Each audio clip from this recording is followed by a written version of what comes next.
Hello there, welcome you. Today I have a gun that I wanted for a long time, which is the Knights Armament Company Pdw, which looks kinda like an M4 AR-15, but it's actually interestingly different.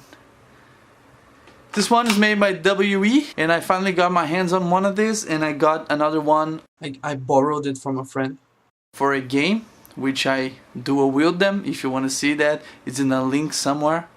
Alright, so today we're gonna talk a little bit about this gun and why I always wanted it and why it only lasted 2 weeks in my hands and I'm already selling this one. Alright, so firstly let's talk about the magazine on this gun. Okay, let's start from there. Alright, so the magazine is a different style magazine from standard Stanag magazines, which are these ones, also by WE.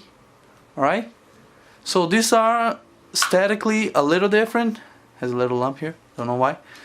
And also, and this works, comes with the gun, and it's also accepts the Stanag standard WE mags, Gbbr, alright, for those who are unaware for some reason. But interestingly, this does not fit the M4. This is a WE M4, alright? Doesn't fit. Don't know why. Don't ask me. I have no idea. But I know that this fit the L85 by WE. And it looks amazing. I think I have a picture here somewhere for you guys. But a nice feature on this gun is the ambidextrous mag release. You have the M4 style release right here, but you also have the option of a left-handed. So let's switch left hand. You can take it right here and it's off, as you can see right here. Works the same way. This gun is kind of very ambidextrous, and we're gonna talk about that a little more on this video, and something that's not that great. Alright, so let's talk something that's meant to be good, and it is good, but it's also bad. First thing we're gonna talk about is the selector. The selector is a nice thing that's ambidextrous. I love things that are ambidextrous because I like to play depending on the corner with each hand, and I can shoot with both hands. So why is it bad that is ambidextrous? This little thing right here kind of gets in your way when you're trying to hold a gun with your right hand. It kind of gets in your way, and it also has a little cut that I think it's meant to not be that much of a problem, but is. And also if you're a lefty, it's even worse because this side doesn't have that cutout. Also makes it harder to take it while you are wearing gloves. It's kind of harder to push it down. I missed it once or twice in game, and that's why this selector is also kind of bad, because if you have a real full-size M4, your grip, let me show you right here, your grip, it's bigger. Let me put this evenly, not cheating. Okay, so it's bigger, right? It's longer. I think it's longer, right? The right way to say it. It's longer. So when you have your hand here, it doesn't get in contact with that. So no problem. But since this gun is made to be such a small gun, when you're in semi, it's not ideal. Full auto, no problem, but semi, not ideal at all. One thing that I liked and didn't like, this gun is full of things that I like and didn't like at the same time. This gun is a paradox. So to fold the stock, you actually press this button right here. It's actually a light button, but I kept finding myself trying to press this side of the gun right here, because it feels like a button. When you're going around, you're like in battle, and you wanna just fold the stock, and you reach for that and it doesn't work, and oh no, it's not, it's right here. Simple and easy. Bad thing about the folding stock is this right here. depending on how you hold your gun, it's gonna get caught in your vest or something, and this is not ideal, but it does an amazing job of holding this in place. Not kidding. This holds this amazingly in place, and plus it's so easy to take off. So really easy. It has a little pin right here inside this that latches in place. It's so easy to take it off. So it's kind of a bonus on us kind of situation. It's good and it's also bad. Like I said, this gun has a lot of these things. Now I'm gonna show you the inside of this gun. If you guys are wondering, oh my god, well, how the f did they... I mean, I shouldn't say the F word. Alright, so how, in God's name, I think I can't say that either, but whatever. So what's happening, because this gun is supposed to have a buffer, and this one does not have a buffer, so you can fold the stock and it still works. Where the hell is that spring? Alright, for those of you who don't know, it's right here, just like an AK, no problem. Alright, the way you take it apart, the same way as an M4, you have a pin right here and a pin right here. So you take these off, hang on. Alright, it's off. Try to hold on to this so it doesn't go flying around, but it's not that main of a problem. So here's the spring.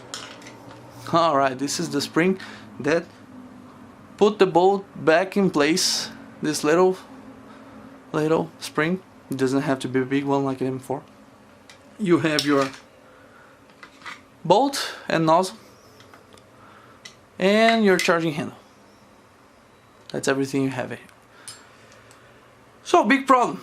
Yeah, big problem for me. Now let me fully disassemble this. I mean fully, quote unquote, not actually. But the problem with design right here. Let me see if I can change the lighting a little bit so you guys can see a little better. Do you see this right here? This is where the bolt's supposed to stop when the gun's empty. Alright? Okay, can you guys spot the problem? Can you guys see the problem with this? No, let me show you. Let me compare it to this one. Alright? Let's do a little comparison. How shit's supposed to be and how shit is.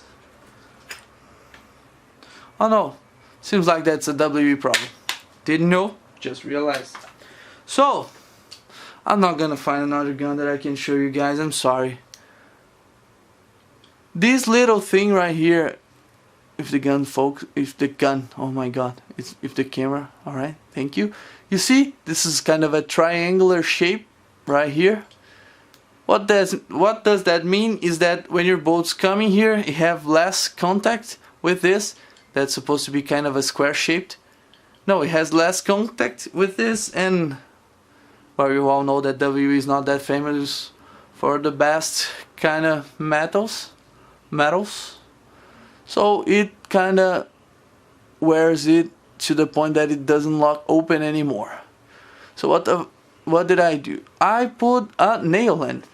Yes, these have a little channel right here, and I put a nail there that is just the exact size for the inside, and it provides like a wall, straight wall that this atrocity of a bolt catch can hold on to. So if your gun stops working with the bolt catch, here's the tip, just a nail. To put it back to, another thing, almost forgot, sorry you guys.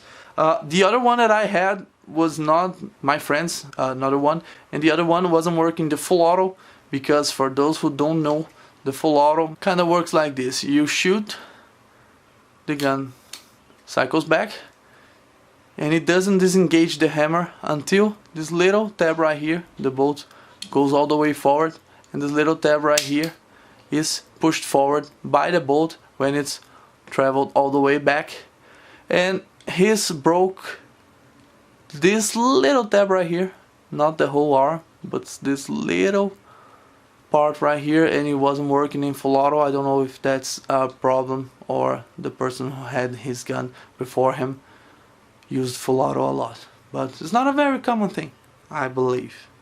but also it's a very small triangular shape. If it focus, small triangular shape piece of metal. I know that this car, I think this car has a square shape disconnector, but this one has a triangular. Everything is triangular. Alright, so we go with it. Let's reassemble this gun. Very simple, same way we did, but now we go back. Put your charging handle in place, please, come on. Alright, halfway in, put your bolt back. Alright, then you put your spring right in that place right there. The little hole, let me see. Alright, here. Okay, your buffer. This is your buffer. You're gonna wanna hold on to it because I think it makes it easier to put the gun back in place. If you're holding both the buffer and the spring. Alright, so to actually close it up helps to do this a little bit. Okay, everything goes back in place and the gun still working. Alright, so like I said, these are not good. For those who don't know, this gun, IRL, I mean firearm version of this gun, uses a different ammunition than the 5.56. Alright, so I googled it again for you guys, and the ammunition that he uses is actually 6mm by 35, which makes this gun with the realistic barrel, inner barrel diameter. It also have the 300 Whisper and 300 Blackout as options.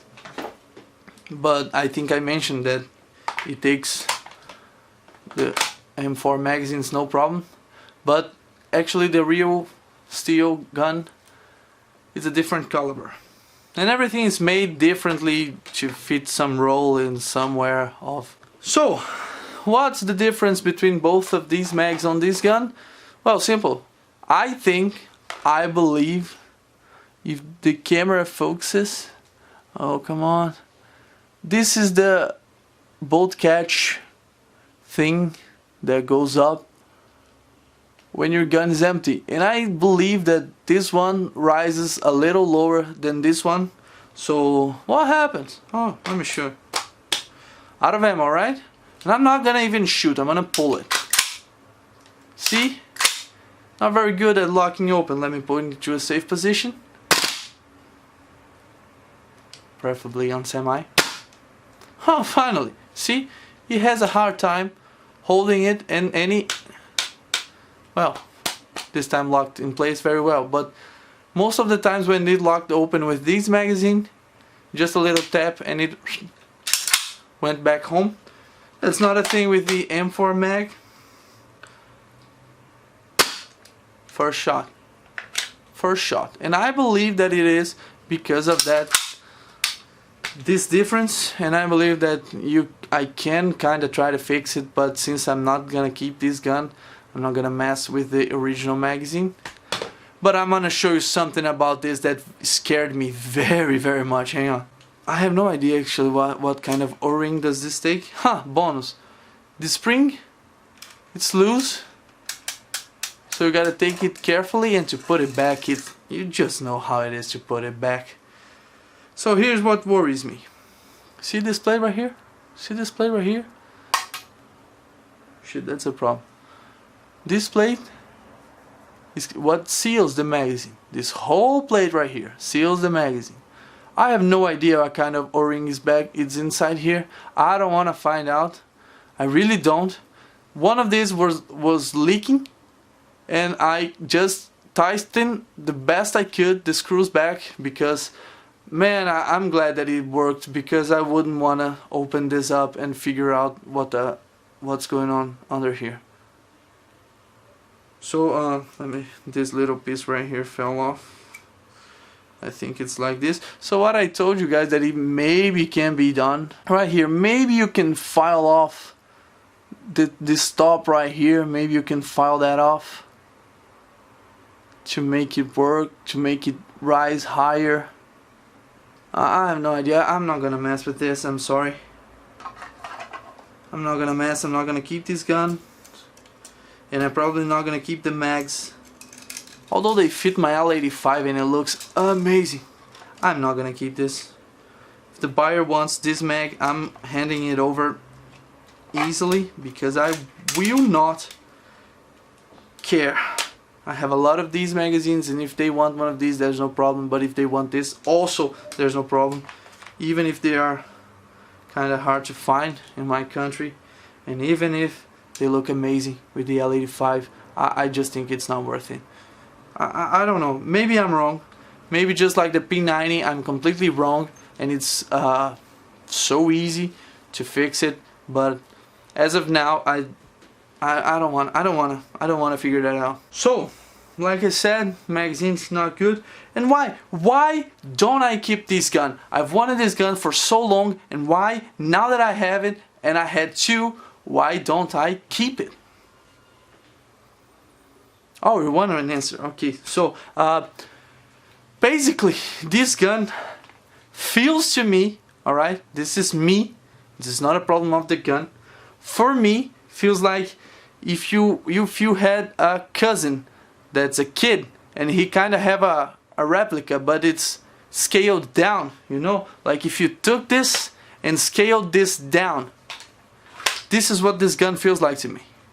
It feels like I'm holding a kind of a Nerf gun that's ultra realistic Nerf guns. It's not light, it's actually heavy for the size, and it feels good, but this size, only this size right here that I'm talking about, feels like a scaled down gun. The real steel version is exactly like this. This gun is supposed and it's made to be like this, but for me, it doesn't feel that well.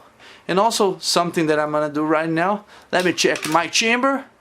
I'm empty, so I'm gonna put my finger on the trigger. I know I'm trying to learn finger discipline. A lot of you guys have commented on my videos that I always keep my finger on the trigger. Yes, I do. I'm working on that. I'm sorry, but now I have checked my chamber and it's completely empty. Alright, no magazine. Let's double check that bad boy. What the f happened here? Alright, so finger on the trigger, safely on the trigger, alright? Here, check this out. This is not supposed to happen. My index finger is not supposed to touch my thumb, and it feels weird.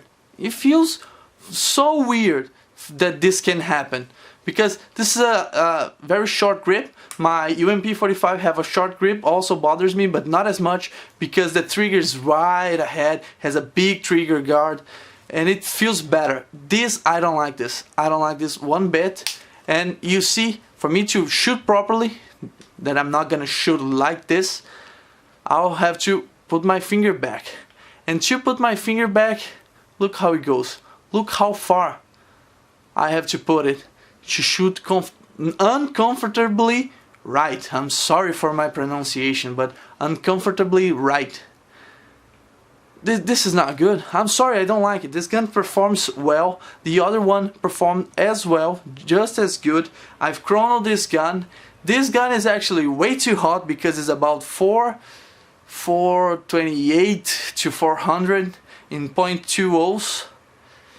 And well, that's too hot for this little guy. The other one that I borrowed actually shoots around 330 FPS on 0.25, but I don't believe that it's gonna shoot way too hot. It's not gonna shoot faster, or faster is fire rate, right? No, it's not gonna be a higher FPS, too much higher with 0.25s that it's gonna be 400 something. This is 400 something and goes a long range, but like I like realism, this doesn't do it for me because this is kind of a short gun supposed to go on CQB, and if you're gonna make this a DMR, I'm not gonna say go to hell, but if you're not doing anything, just drop by there, see if you belong. So this was it. This is what I think about this gun. Not keeping it because it's too small, feels like my cousin gun. It performs well. It was a great gun to play with. Also, like I said, I dual wield them in a video. If you guys like, the link is somewhere around there. And also, if you like, see this thing right here, something that looks like this. try clicking. I think you get a cash reward if you do that. Try that out. Alright? Soon to be more. Hang on just a second, just a side note here. I exchanged the pistol grip from this M4 to this one, and it works perfectly, and it solves 90% of the problems that I had with it. Since your hand is able to get lower, you can't touch, you see that my thumb can't touch my index finger right now. Also, this doesn't get caught in your knuckles, so 98% of the problem that I have with this gun can be solved with this. This is a question that the buyer of this gun asked me, and I decided to try for him, and now I'm sad that I sold it.